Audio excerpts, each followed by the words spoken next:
थक जाती हूँ। आप कल्पना दीदी से कहिए ना कि सुबह और शाम का काम बांट ले। मैं तो अब सिर्फ एक वक्त का ही काम करूँगी। हाँ। अरे तू वो भी ना करना, एक बहू तो कामचोर थी ही, दूसरी भी आ गई काम ना करने के बहाने लेकर। तभी वहाँ प्रिया का पति रमेश आ जाता है।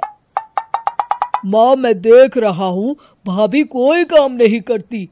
प्रिया सारा दिन घर और रसोई का काम करती है, अब कुछ करो ना माँ। कांता मन में कुछ सोचती है और कल्पना के पास जाती है। कल्पना फोन पर मेकअप करना देख रही होती है।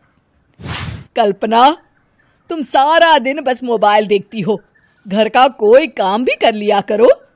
प्रिया सारा दिन काम करके थक जाती है। आज से मैंने फैसला किया है, एक वक्त का काम तुम करोगी। सुबह का खाना तुम बनाओगी और रात का प्रिया। आप लोगों ने काम को हव्वा बना रखा है। अरे पता नहीं थोड़ा सा ज्यादा काम करने में आप लोग घबरा क्यों जाते हैं। और हाँ, बहुत ज्यादा प्रिया की तारीफ मत करिए मेरे सामने, बड़ी बहू तो मैं ही रहूंगी। मैं कुछ नहीं जानती, कल सुबह मुझे वक्त से खाना चाहिए। रसोई में आ जाना, वरना कल से तुझे खाना नहीं मिलेगा। अगली सुबह कल्पना रसोई में नहीं आती है। वो देर से सोकर उठती है और बाहर आकर कहती है, अरे भूख लगी है, आज खाने में क्या है। इतनी देर हो गई, आज किसी ने मुझे उठाया भी नहीं, पता नहीं कहाँ है सब। कल्पना को घर में कोई नहीं दिखता। वो रसोई की तरफ जाती है जहां बड़ा सा ताला लगा होता है। अरे रसोई में ताला! ओ, मैं तो भूल ही गई थी। माँ ने आज से सुबह का खाना मुझे बनाने को कहा था। हे भगवान, इतने लोगों का खाना बनाना क्या आसान है। तभी घर के सारे सदस्य बाहर से वापस आते हैं। वाह माँ जी, मजा आ गया छोले भटूरे खाकर। मेरे मुंह में तो अभी भी स्वाद आ रहा है। अरे कल्पना, तेरे भरोसे रहते तो हम तो भूखे ही रह जाते। कल्पना को बहुत गुस्सा आ जाता है। अब बहुत हो गया, आज से मैं अपनी रसोई अलग कर रही हूँ। मैं अपना खाना खुद बना लिया करूंगी। कल्पना अपनी रसोई अलग कर लेती है, पर आए दिन उसका देर से उठना और काम न करने की आदत से वो भूखी ही रह जाती थी। उसी के सामने घर के लोग अच्छे अच्छे पकवान खाते और कामचोर कल्पना को जैसे तैसे ही खाना बनाकर खाना पड़ता। पर एक दिन तो हद ही हो गई।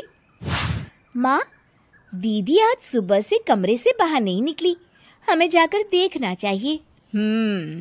सो रही होगी कामचोर कहीं की, पर तुम कहती हो तो चलो देख लेते हैं उसे। कल्पना कमरे में पेट पकड़कर बैठी होती है।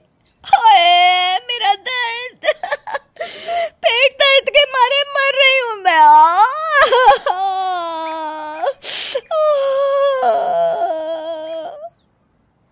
अरे दीदी, क्या हुआ? पेट में दर्द क्यों हो रहा है? डॉक्टर को दिखाया आपने? माँ, कल्पना खड़ी होती है और माँ जी के पास आती है।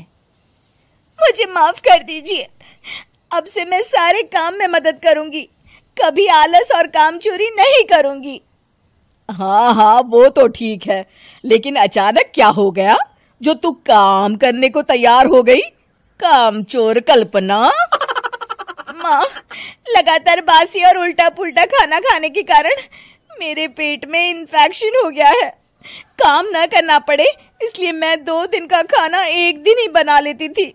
बासी और खराब खाना खाने के कारण लेने के देने पड़ गए। पेट में दर्द हो रहा है।